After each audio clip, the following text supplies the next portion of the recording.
A história do lixo é tão antiga como a da humanidade. Até os nossos antepassados da Idade da Pedra geravam quantidades impressionantes de detritos. E com cada desenvolvimento cultural, estas quantidades aumentaram substancialmente. Na época, a reutilização era a escolha preferencial, mas a industrialização veio mudar isto. We have developed a culture of waste and throwaway rather than reuse. Deitámos o nosso lixo nos cantos mais remotos da Terra. Como foi isto acontecer? Será que a humanidade está destinada a espalhar lixo? The challenge we have today, we are trying to retrain our culture to say, can we recycle? Can we reuse? Can we be the custodians of our environment rather than the destroyers of our environment?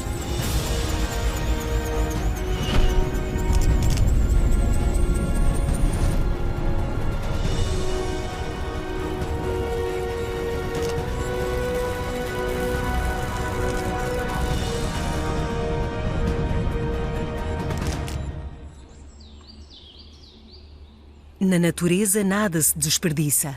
O lixo só surgiu com o aparecimento dos humanos. Quando os nossos antepassados começaram a andar de pé, as suas mãos ficaram livres para criar e usar ferramentas e para deitar fora coisas que estavam partidas ou que já não tinham uso.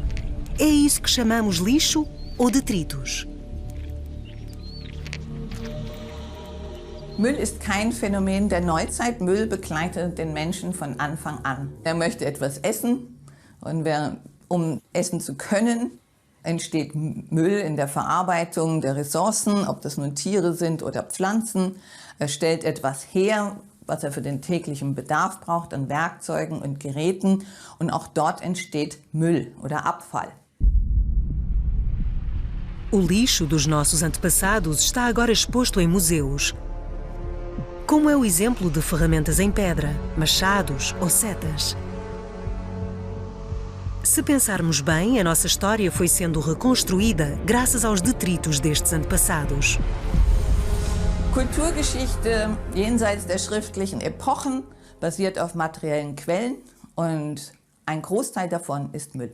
Archäologen erfahren aus dem Müll, einmal aus den Objekten an sich, etwas über Produktionsvorgänge, über welche Rohmaterialien die Menschen zur Verfügung haben, was sie daraus hergestellt haben, wie sie es hergestellt haben. Wir erfahren daraus, wovon sie gelebt haben, welche Tiere gehalten wurden, welche Pflanzen angebaut wurden. Und das können wir alles daraus rekonstruieren. As escavações arqueológicas têm vindo a contradizer a ideia que temos de que os nossos antepassados não desperdiçavam nada. Na Baixa Saxónia, num acampamento do século IX, encontraram cerca de 13.000 objetos em pedra, ferramentas de trabalho, setas e, principalmente, detritos de produção espalhados por uma área de 100 metros quadrados. Os nossos antepassados viviam entre os seus detritos, se bem que não eram vistos apenas como lixo. Wolfheim, um arqueólogo experimental, fez uma reconstrução precisa, recorrendo a artefactos e à sua própria experiência. Para decidir se alguma coisa era ou não lixo da Idade da Pedra, pensa-se se o instrumento poderia ou não ser reformulado para ter outro uso.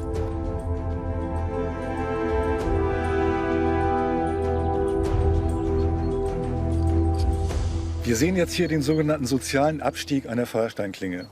Ich habe diese Klinge von einem Kern abgeschlagen. Dann hat sie noch scharfe Kanten. Damit kann ich Fleisch schneiden, ich kann Leder damit schneiden. Wenn die stumpf geworden ist, dann kriegt sie so eine Art Sägekante. Damit kann man noch schön raspeln oder Holz schnitzen oder Elfenbein bearbeiten oder Geweih. Wenn sie dazu zu stumpf geworden ist, dann wird ein sogenannter Kratzer draus. Damit kann ich Leder ausschaben oder Felle auskratzen. Und wenn sie dazu auch zu stumpf geworden ist, dann wird sie ein Kynolith, das heißt, ich kann sie nach dem Hund werfen. Como tudo era feito à mão, o processo de produção era moroso e a maior parte das coisas eram consideradas demasiado valiosas para deitar fora, dando-se preferência à reciclagem. Schon aus der Altsteinzeit kennen wir Belege für die Wiederverwertung und Reparatur von Gegenständen, zum Beispiel von Knochennadeln. Die Herstellung einer Knochennadel dauert 2,5 Stunden, das ist schon ziemlich viel Arbeit. Deshalb hat man die, wenn sie durchgebrochen war, entweder wieder angespitzt oder wenn das Öhr ausgebrochen war, darunter ein neues Öhr reingebohrt. Und erst wenn man sie überhaupt nicht mehr festhalten konnte, dann hat man sie weggeworfen. Das sind im Prinzip Belege für Recycling schon in der Altsteinzeit. Reciclar não é conceito novo. É tão antigo quanto a criação de desperdício. Na Idade da Pedra, o que ficava pelo chão não era incomodativo, uma vez que não havia povoações densas e que os povos eram nómadas. Se alguma vez voltassem, a natureza já teria consumido o lixo. Este sistema funcionou durante milénios, até os humanos começarem a assentar. Aqui na Dinamarca, no Fjord de Lim, em Ertbola, a região costeira está pontilhada por encostas cobertas de erva.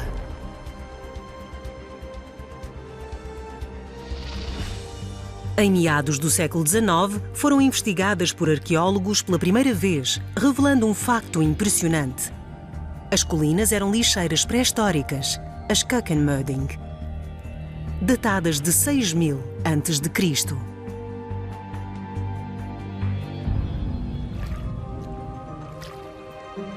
Os povos que passavam o inverno na floresta vinham até ao mar na primavera para se reabastecerem com aquilo que podiam recolher ao longo da praia.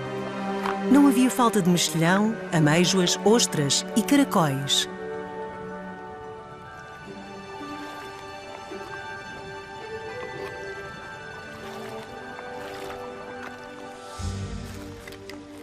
Eram alimentos ricos em proteínas, tudo o que as pessoas precisavam depois das privações do inverno.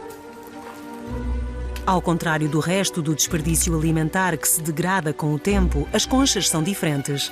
Como são constituídas por calcário, conservavam-se empilhadas sob a forma de concheiros.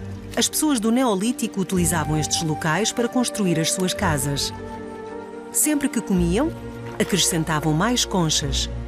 E as pilhas iam-se acumulando.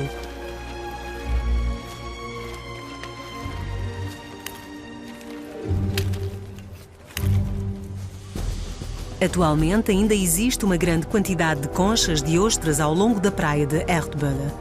Os arqueólogos estimam que serão cerca de 20 milhões numa extensão de 140 metros.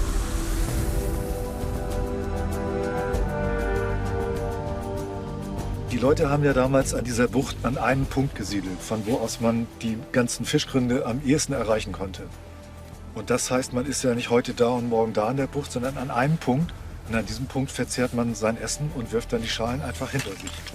Und so ist dieser Haufen entstanden. Erstmal war es ein kleiner Haufen, vielleicht jede Familie hatte einen einzelnen Haufen. Und dann ist dieser Haufen zu einem großen zusammengewachsen. Este processo terá demorado cerca de 1500 anos e com novas escavações as surpresas sucederam-se.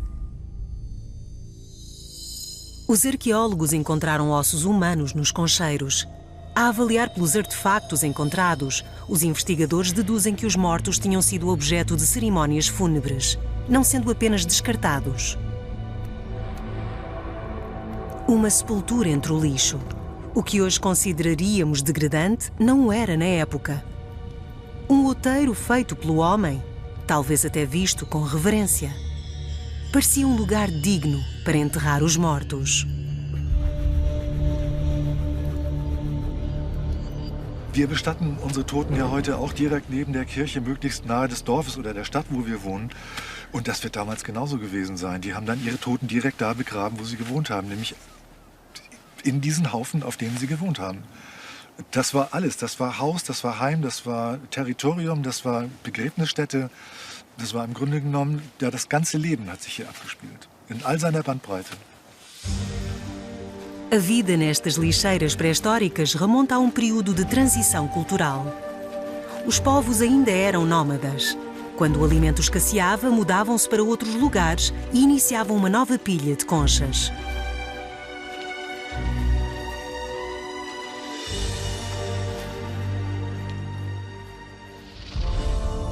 Foi com a vivência urbana que o lixo se tornou um problema sério, como demonstrado por um exemplo da Turquia. Çatalhöyük, a primeira grande povoação da história. Por volta de 7000 a.C., já era o lar de milhares de pessoas que viviam juntas em casas com acesso apenas pelo terraço. O lixo acumulava-se nas ruelas estreitas que havia entre as casas e até por baixo destas.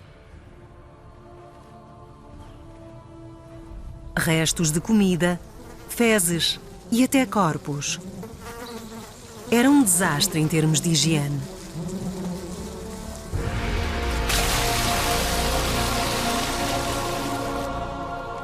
So there was a crisis, and it was a crisis that was effectively the challenge for the whole world about how would major cities grow in the future? How could people live together in such profusion?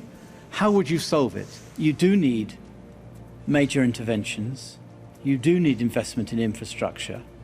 You do need to protect the health of people with deploying science as well as engineering. So these are all very important principles. Princípios esses que, com o triunfo da cultura urbana, se tornaram uma questão de sobrevivência. Isto ainda hoje é evidente ao estudar as ruínas da antiga Roma, a primeira megalópole da história. Aqui, tal como noutras metrópoles antigas, usavam um rio para lavar os resíduos e as fezes que se acumulavam todos os dias. Para remover os resíduos da cidade e levá-los para o rio, precisavam de um sistema de esgotos, como a Cloaca Máxima de Roma.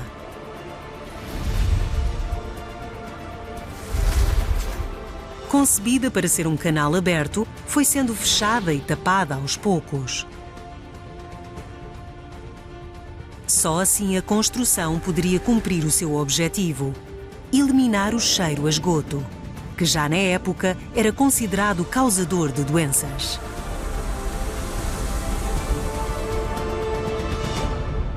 They used their common sense, and their common sense said it must be the smell in the air. We can smell all the filthy smells of our ordure, of our excrement, of our urine that is in the water and in the gutters, and so they decided it must be miasma. They called that the way it spreads through the air. That's what miasma means. It's like a cloud in the air. Para combater a nuvem nauseabunda que pairava sobre a cidade, Roma tomou várias medidas. A primeira foi um abastecimento de água potável sofisticado. Esta água era trazida das montanhas através de canalizações com centenas de quilómetros. Este bem precioso era recolhido em bacias de distribuição grandes, os chamados Castella Divisorum, sendo depois distribuído consoante as prioridades e os níveis da água. A canalização inferior abastecia as fontes públicas e tinha um fluxo constante. A canalização superior secava quando o nível da água estava baixo, afetando as habitações privadas. Já os balneários termais e as casas de banho públicas tinham um fluxo de água constante.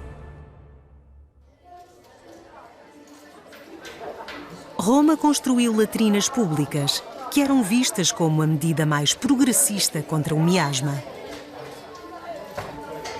Contudo, todos se limpavam com as mesmas esponjas presas a paus.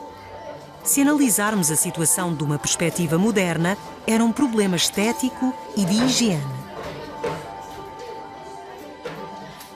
Ainda assim, os maus odores desapareciam da cidade, levados para a Cloaca Máxima.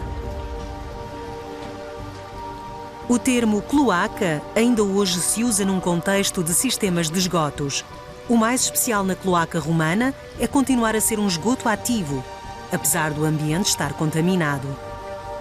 Isto representa um desafio especial para os investigadores e foi o motivo para ainda não terem reconstruído a extensão total da Cloaca Máxima. Molte canalizzazioni ancora sono tutte da scavare, quindi non sappiamo dove vanno. Si può dire con buona approssimazione che questa parte di Roma, cioè la più popolosa, era servita prettamente da 3 bacini fognarie. Cloaca Massima al centro, Cloaca Circi verso il Colosseo e Chiavicone dell'Olmo verso il Campo Marzio.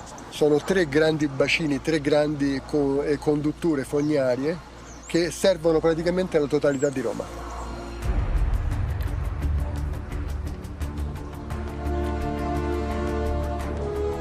A investigação tem sempre os seus desafios. É frequente encontrarem passagens que estavam enterradas ou bloqueadas e que revelam novos factos surpreendentes abaixo e acima do solo.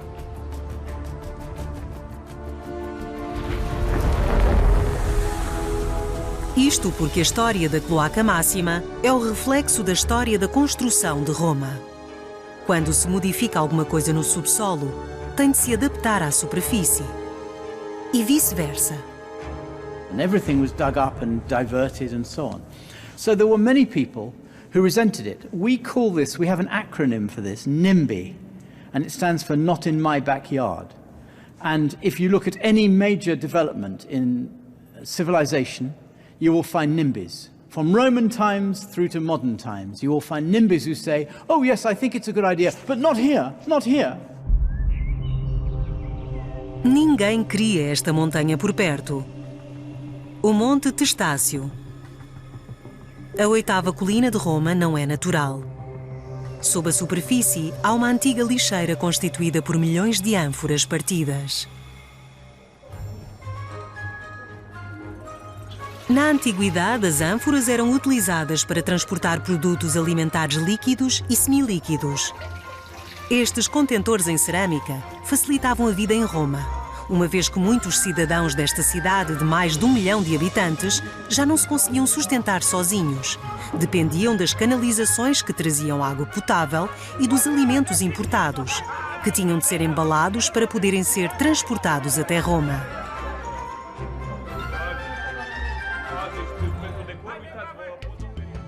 Os humanos precisam de embalagens. Já na Idade da Pedra, usavam caixas feitas de bétula. Eram usadas 3 ou 4 vezes e depois eram lixo. No Neolítico começaram a tecer cestos, mas estes não serviam às necessidades dos antigos agricultores que tinham de armazenar o leite e outras mercadorias. Uma descoberta estrondosa trouxe-lhes a solução. Quando cozido, o barro tornava-se rijo e duradouro, cerâmica. Este material passou a ser a embalagem mais usada do cotidiano, lado a lado com outras descobertas, como os barris feitos de madeira, o vidro, o metal ou o papel. Só as embalagens de plástico viriam a substituir a cerâmica.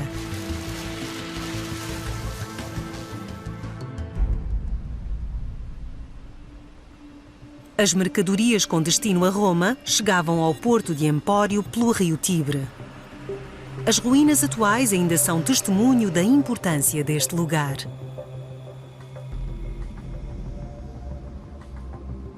Desde o século II a.C., construíram-se grandes armazéns, chamados Pórtico Emília, para guardar temporariamente as inúmeras ânforas que chegavam de todo o mundo.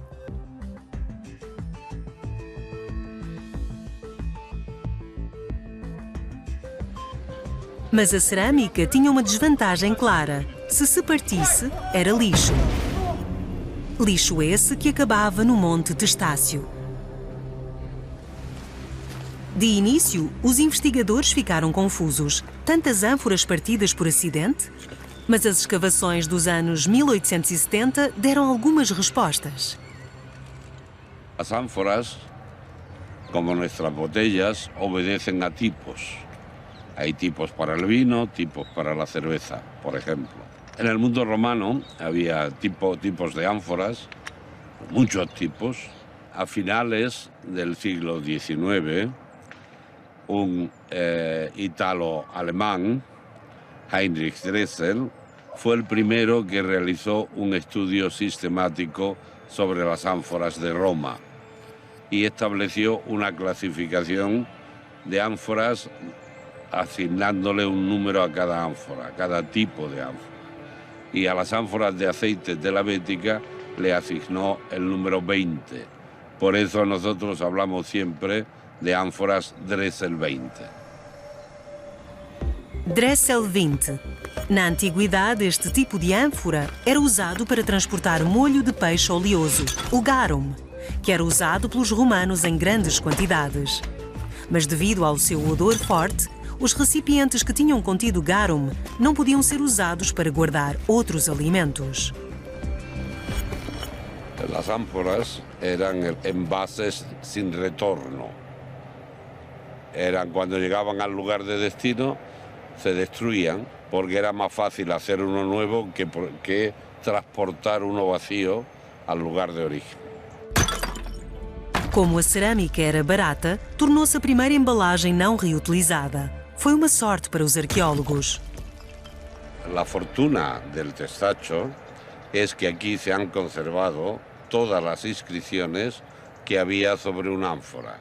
No solo los sellos hechos en el lugar de producción, sino las notas que los romanos escribían sobre las ánforas. El peso neto, el peso lleno de la ánfora, el nombre del comerciante, de modo que el testacho es para nosotros el mejor archivo de historia económica del mundo antiguo, por esas indicaciones que encontramos aquí, que en otros lugares no se encuentran.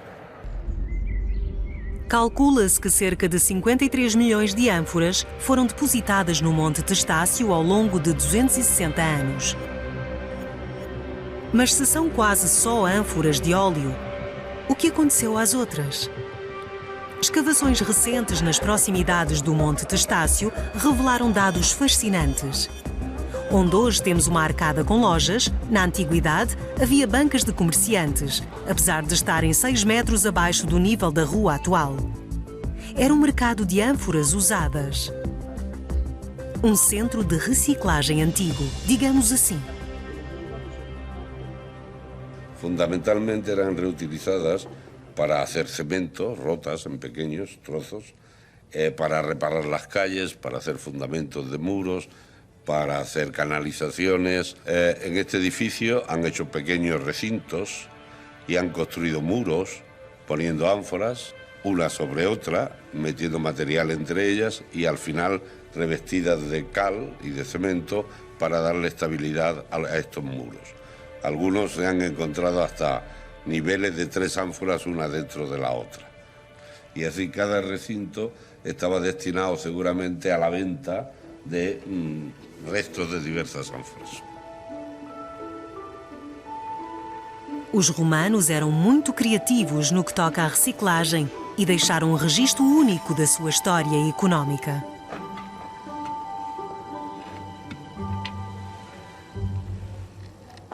Abfall ist keine konstante Größe. Abfall ist abhängig von der jeweiligen Wirtschaftsform einer Gesellschaft, von dem, was in die Ordnung der Gesellschaft reinpasst und was nicht. Und das ändert sich über die Jahrtausende, aber es ändert sich auch von Stadt zu Land, von jung zu alt. Also es wird ständig ausgehandelt. Após a queda do Império Romano, as regiões a norte dos Alpes começaram a ganhar influência política. Na Idade Média, muitas cidades foram fundadas também na Suíça. Por volta de 1300 d.C., Zurique já era uma cidade grande, com 8.000 habitantes. Os engenhos romanos, como os sistemas de esgotos e as latrinas com descarga, estavam há muito esquecidos. Os habitantes de Zurique tinham de percorrer longas distâncias para descartar os seus resíduos. Isto porque só quem vivia mais longe da rua tinha acesso às fossas abertas que ficavam por trás das casas. Nestas fossas, os resíduos líquidos iam para o rio Limate. Já os sólidos ficavam lá até serem recolhidos por agricultores. Hoje, as fossas quase desapareceram da paisagem de Zurique.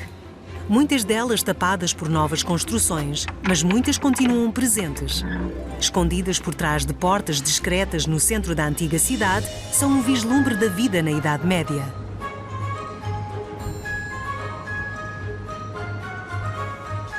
O historiador Martin Healy é um especialista reconhecido em história das fossas céticas. Also wir haben hier den Murerplan, eine Karte der Stadt Zürich im 16. Jahrhundert aus der Vogelschau. Und wir sehen die Limmat, der Berg und da die Stadt. Und hier haben wir diese Struktur, dass wir immer einen E-Graben in der Mitte haben, eine Häuserzeile links, eine Häuserzeile rechts und dann eine Gasse. Und das wiederholt sich so am ganzen Limmat-Ufer nach. E-Graben bedeutet nichts anderes als Grenzgraben. E heißt, wenn man etwas rechtsgültiges, legitim abmacht, es ist ein Rechtsakt und dann sagt man dem E. A palavra alemã E-Graben também dá a entender que eram uma característica permanente. Mit der Zeit hat man eben diese E-Gräben auch benutzt als Entsorgungsachsen, als Entsorgungsgräben. Man hat Toilettenhäuschen über den E-Gräben gebaut, dann sind die Fäkalien in den E-Graben gefallen und man hat Abfälle dort entsorgt. Das heißt, wir wären nicht lange im E-Graben herumgelaufen im Mittelalter.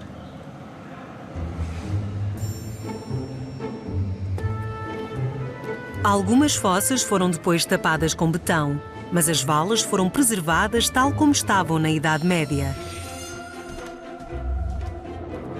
Podemos imaginar como seria o cheiro. É provável que originasse discussões entre os habitantes.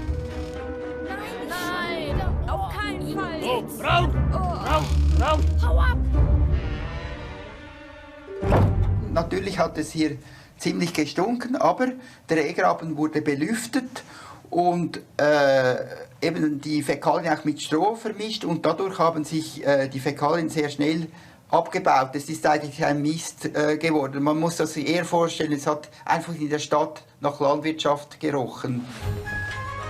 Mesmo naquela época, algumas pessoas eram mais sensíveis a cheiros que outras.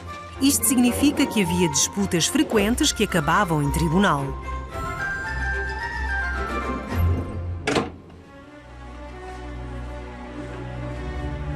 Os registros do Tribunal da cidade de Zurique de 1465 documentam várias disputas, como esta.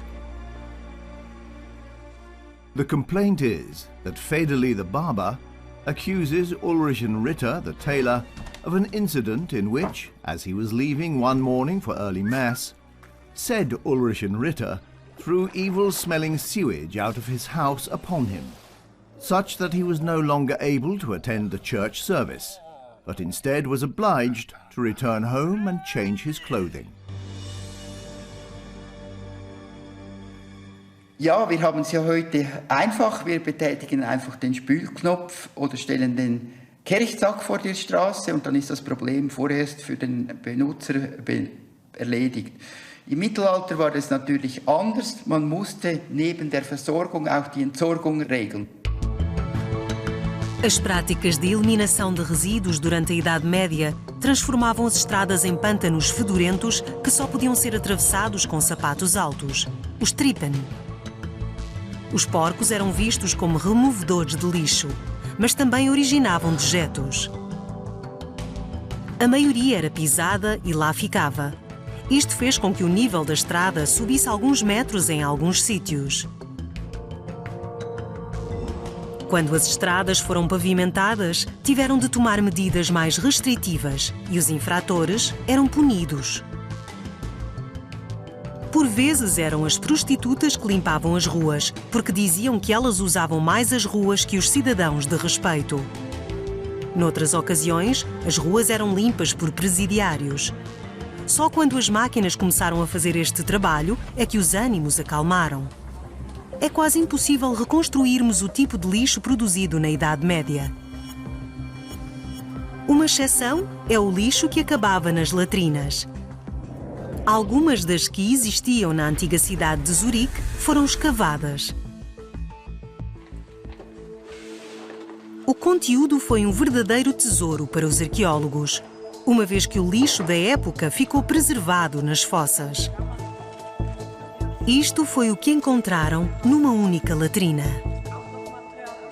Das Besondere in den Fäkaliengruben, wenn man die schließt, also wenn man sie zuschüttet, oben mit Bauschutt, dann kommt keine Luft mehr dazu. Und das gibt eben ein feuchtes Milieu und das gibt eben gute Erhaltungsbedingungen, auch für Holz oder andere organische Materialien. Além de assentos de latrinas completos, preservaram-se sapatos em pele raros e vidros. Mais importante ainda, encontraram lascas de cerâmica que por vezes encaixavam umas nas outras. E foi assim que os detritos do passado começaram a ser vistos como artigos de colecionador. Nos museus, contam-nos a vida dos nossos antepassados e do que estes deitavam fora.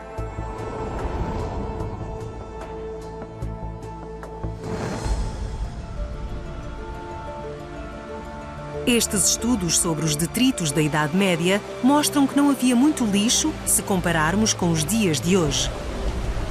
Os nossos antepassados reciclavam tudo o que podiam. A antiga fábrica de papel da Basileia é o exemplo perfeito disto mesmo. Aqui, tal como na Idade Média, ainda fazem papel a partir de trapos. Damit so eine Papiermühle, wie wir sie haben, laufen kann, braucht es jeden Tag 40 Kilo solche Lumpen. Also wirklich eine sehr große Menge, ein großer Korb pro Tag. Und natürlich kamen die Lumpen nicht so weiß, wie sie heute kommen, sondern sie hatten eher diesen Charme, weil man hat sie halt getragen, bis sie nicht mehr zu tragen waren. A fábrica de papel era abastecida por trapeiros. Halt, wartet! Ich hab noch was für euch. Andavam com os seus carrinhos pelas ruas e recolhiam tudo o que podia voltar a ser usado, incluindo trapos e peles, vidro partido, metal para derreter e ossos usados para fazer cola ou botões. Mas os artigos mais procurados eram os trapos, que podiam ser usados na indústria do papel. Die Idee ist, dass man wie beim Käsereifen Bakterien nimmt von der letzten Produktion und sie impft, bis das Ganze ein großer Schimmelhaufen ist. Ich kann das hier mal zeigen, wie das aussieht. Ich habe hier einen Kessel voll Lumpen und nach 5 Tagen, so eine alte Beschreibung, kommt eine geringe Menge einer schleimigen Materie an die Oberfläche. Er beschreibt, wie dann am 6. und 7. Tag die Hitze so heiß ist, dass man nicht mehr reinfassen kann. Am Schluss wachsen Pilze obendrauf. Und wenn das so aussieht, das gibt dann die weißesten und die schönsten Papiere. Das ist für mich einer der großen Wunder der Papierherstellung. O processo funciona assim. Depois de apodrecerem, os trapos são mergulhados em água e cal e transformados em polpa numa estamparia. A massa espessa que se forma é agitada e depois recolhida com uma peneira de madeira e acamada, como se diz na gíria do fabrico de papel. A massa é depois transportada para uma prensa e secada, folha a folha. Man konnte gerade im 15. und 16. Jahrhundert mit Papier sehr gut Geld verdienen. Wenn man sich vorstellt, dass bis etwa 1840 jeder Schnipsel Papier aus Lumpen gefertigt werden musste, also in einer Zeit, in der es Tageszeitungen gab, in der die Druckereien auf Schnellpressen unwahrscheinlich viel Druckerzeugnisse schafften, Schulpflicht herrschte, die Verwaltung Papier brauchte, alle brauchten Papier und alles musste aus Lumpen gemacht werden. Der Rohstoffmangel, der war enorm, entsprechend groß auch die Nachfrage. Na Idade Média, a profissão de trapeiro era reconhecida, uma vez que trabalhavam com matérias-primas muito valiosas. 1900 wendete sich das Blatt, weil der Holzschliff erfunden wurde, Holz als billiger Rohstoff die Lumpen ersetzt hat und damit die Bedeutung der Lumpen als Rohstoff verloren ging. Das Bild des Lumpensammlers rutscht ab und das ist das, was wir heute eigentlich kennen, immer dieses negative Bild der Lumpensammler aus der Zeit der Industrialisierung. No século XX, tudo mudou. O termo apanhador de trapos representava o mais baixo nível da sociedade. Como se desenvolveram métodos para produzir papel a partir de madeira de forma barata e em grandes quantidades, o seu contributo passou a ser inútil. Londres dos tempos modernos. A primeira cidade europeia a superar o limite de 1 milhão de habitantes. Em 1900, com quase 6 milhões de habitantes, já era a maior cidade do mundo. Já não era possível andar só a pé. As carruagens puxadas a cavalo eram um meio de transporte crucial, tanto para habitantes como para transporte de todas as mercadorias da cidade. Padeiros, talhantes, comerciantes de cerveja e de carvão, polícias, bombeiros, ambulâncias, funerárias. Todos dependiam dos cavalos e foi assim que o número de cavalos em Londres cresceu para cerca de 300 mil em 1900.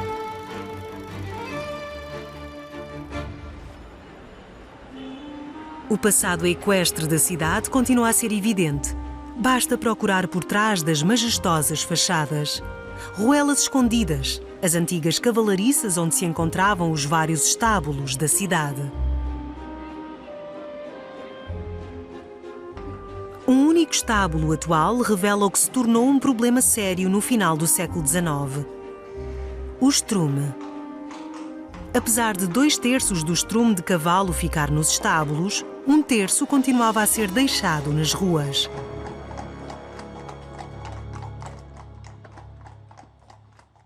Com mais de 300 mil cavalos na cidade, havia 1.500 toneladas de estrume deixado nas ruas de Londres por dia, o equivalente a 200 autocarros de 2 andares, além de 1 milhão de litros de urina todos os dias. O estrume formava pilhas de vários metros em algumas zonas, sendo um problema geral das grandes cidades da altura, Londres, Paris e Nova Iorque. Até houve uma conferência internacional a este respeito, porque o estrume atraía moscas e parasitas que podiam transmitir febre tifoide. Era preciso encontrar uma solução e depressa.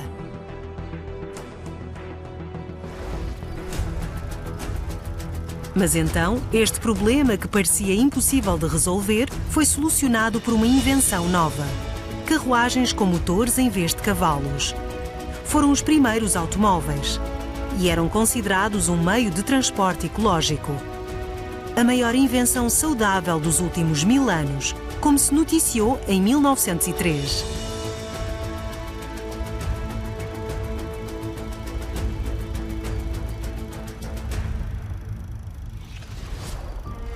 Mas o estrume nas ruas não era o único risco para a saúde que existia.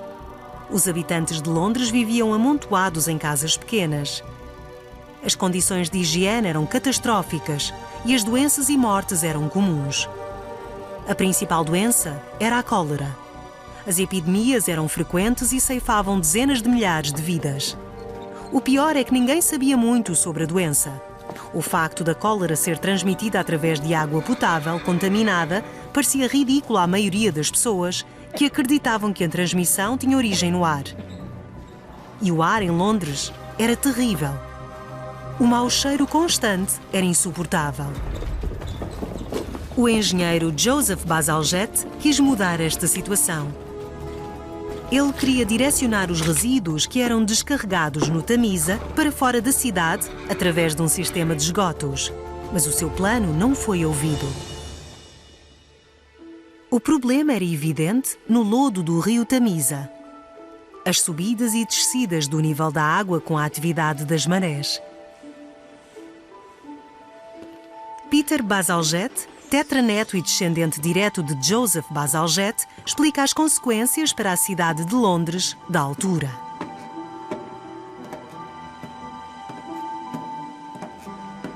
The River Thames should have been the great artery of London, but instead it became a smelly, fetid, diseased, dark brown mess. There were cartoons in the newspapers of skeletons presiding over it because it was a place of death.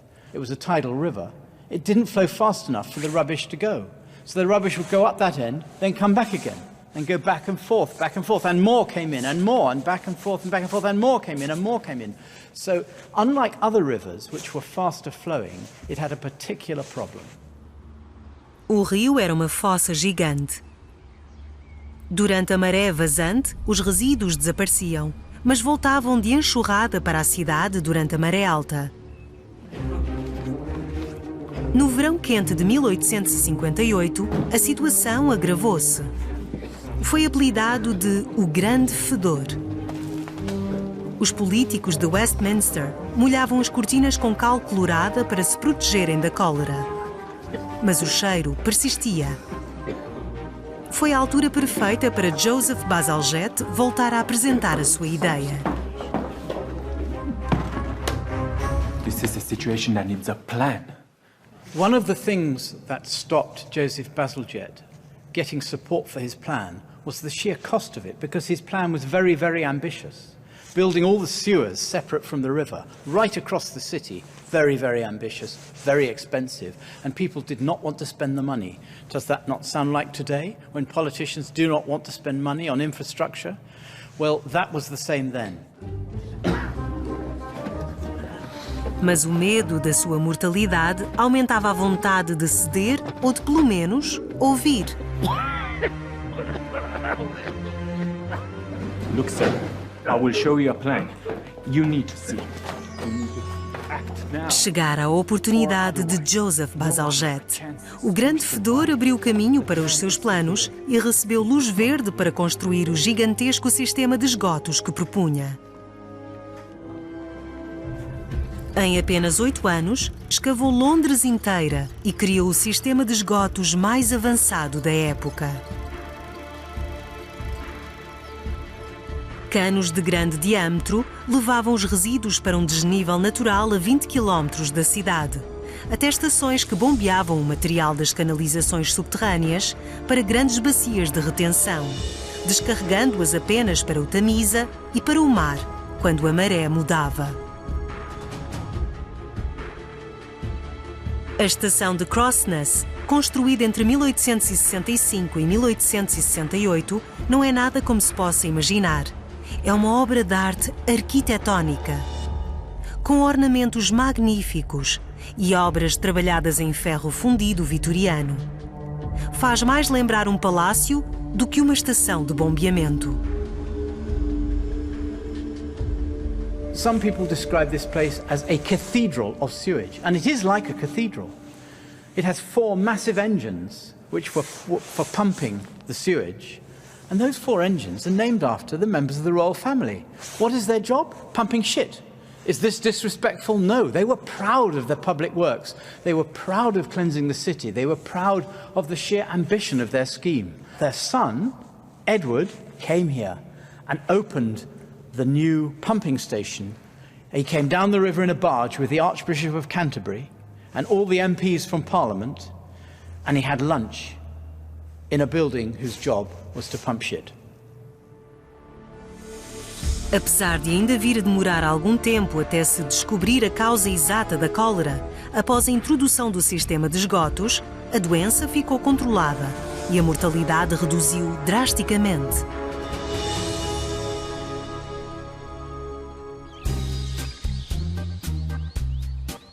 Mas nem todos beneficiaram com os engenhos da higiene urbana. Os agricultores ficaram à margem. Após a introdução do sistema de esgotos aluvial, cada vez menos resíduos fecais iam parar aos seus campos.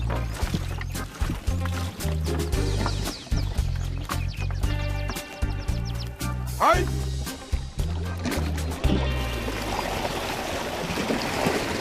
Mas encontravam cada vez mais resíduos perturbadores. Die Kanalisation wurde in den Metropolen Europas im 19. Jahrhundert infolge von Cholera-Epidemien eingeführt und war sicherlich für das Zusammenleben der Menschen in engen Mietshäusern ein großer Segen. Was dabei auf der Strecke blieb, war, dass der Dünger, die Fäkalien vorher eingesammelt wurden und als Dünger aufs Land verbracht wurde und von den Bauern weiterverwendet wurden. Also es wurde nicht weggeschwemmt wie heute, sondern weiterverwendet. Und dass der Dünger in Form von Fäkalien ausblieb, bedeutete natürlich einen Verlust, einen ökonomischen Verlust für die Bauern im Umfeld der Metropolen.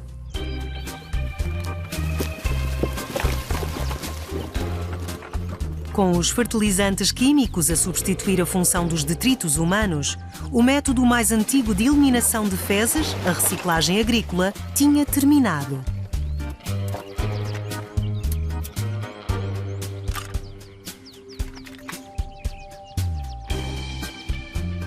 Quanto ao restante lixo, as cidades teriam de desenvolver outro plano.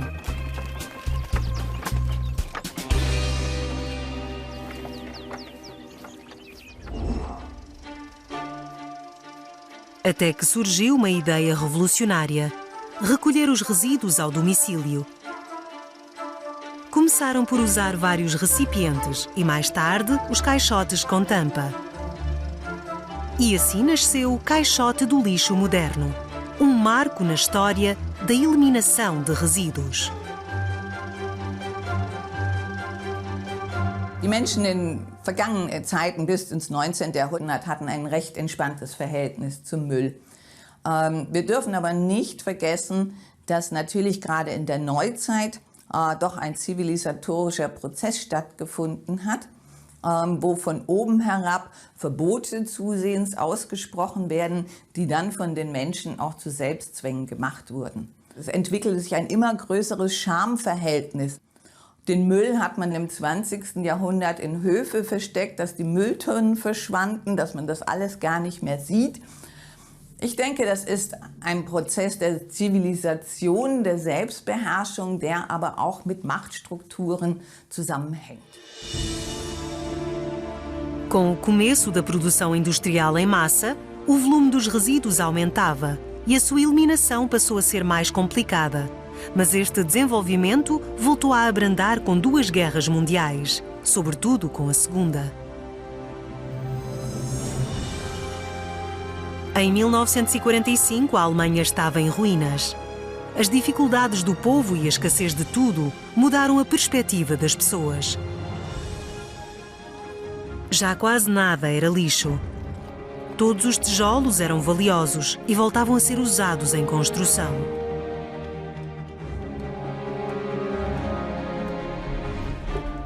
As máscaras de gás não eram descartadas. Faziam-se pratos para manteiga com as peças.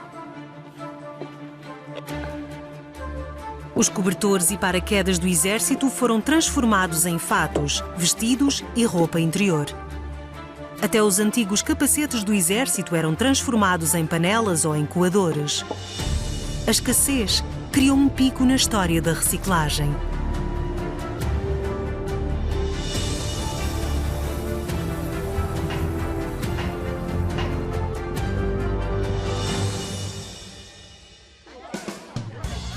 Mas tudo isto terminou com o ímpeto da economia. Após um período de austeridade, as pessoas queriam consumir, queriam comprar tudo o que fosse novidade.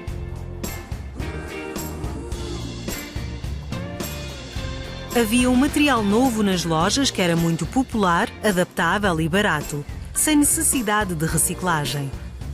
Podia fazer-se quase tudo com ele. De embalagens descartáveis a utensílios práticos. Um material feito com uma substância que não surgia na natureza. Era criada pelo homem. O plástico.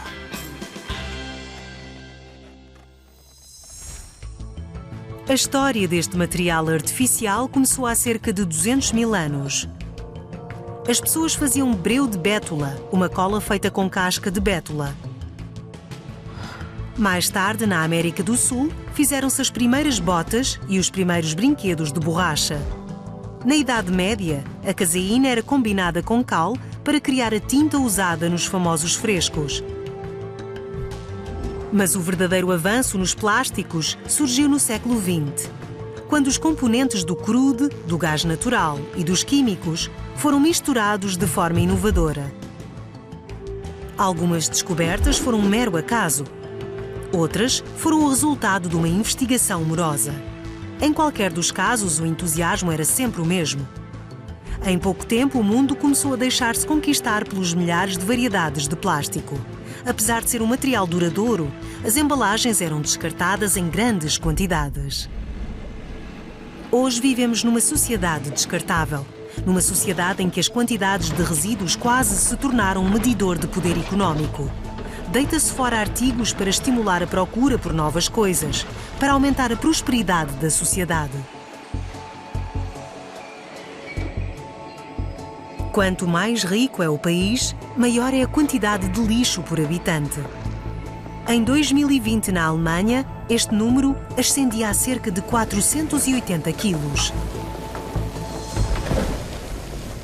Die Entsorgung der Waren, der Güter hat heute Vorrang vor der Weiterverwertung, einfach die Konsumgesellschaft und das immer Neue am Laufen zu halten.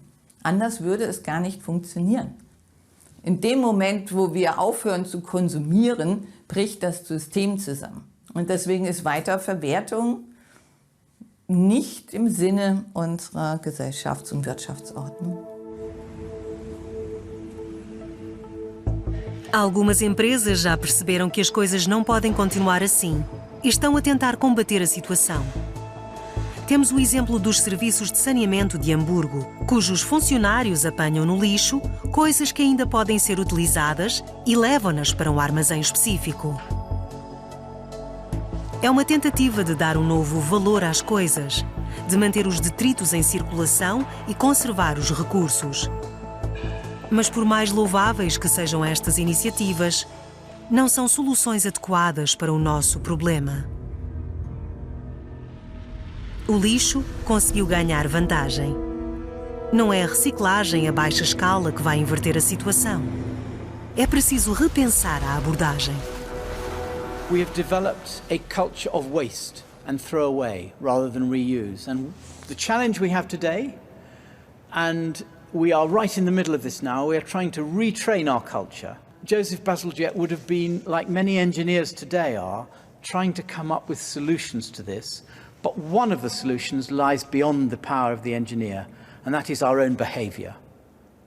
Our own behaviour, and we have to change our behaviour. Os plásticos acabaram por ser uma invenção fatal. Como não podem ser decompostos na natureza, só se desfazem em partículas mais pequenas que não sabemos ainda como afetam os ecossistemas. Mas o desperdício de plástico já é uma ameaça à biodiversidade dos oceanos do nosso mundo. O lixo está por todo o lado, na água, em terra e até no espaço. Lá, até os mais pequenos detritos ameaçam satélites e mesmo estações espaciais, uma vez que viajam a grandes velocidades. Onde quer que os humanos vão, deixam um rasto de lixo. Isso não mudou desde a Idade da Pedra, quando não havia as informações a que temos acesso agora. Está na altura de os humanos ganharem juízo.